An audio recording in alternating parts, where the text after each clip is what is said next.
ఇప్పుడు మీరు ఒక బ్రహ్మానంద రెడ్డి పేరుని ప్రస్తావించారు. మీరు కేబీఆర్ పార్క్ ఎదురుగా ఇంకా విగ్రహం ఎట్లుంటదండి?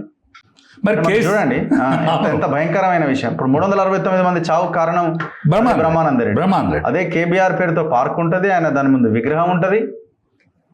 ఎంత ఎంత దారుణం ఈ తెలంగాణ వచ్చిన తర్వాత పరిస్థితి. ఇప్పుడు దీనిలో 1200 మంది అసూలు భాషలు, కానీ పోలీ కాల్ చేసిరు అక్కడ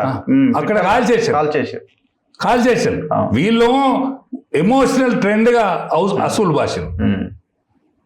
అసలు మొట్టమొదలు శ్రీకాంత్ చారి మేము జైలు ఉన్నాం అప్పుడు. శ్రీకాంత్ చారి చనిపోయాడు.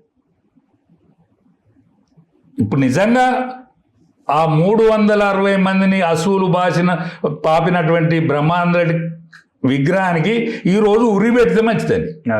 ఈరోజు వీళ్ళకు దమ్ము ధైర్యం, తెలంగాణ ముఖ్యమంత్రికి దమ్ము ధైర్యం ఉన్నా ఇప్పుడు మా కేసీఆర్ ఫామ్ హౌస్ నుంచి వచ్చైనా ఓ ఉరితాడు పెట్టుకొని రావాలి.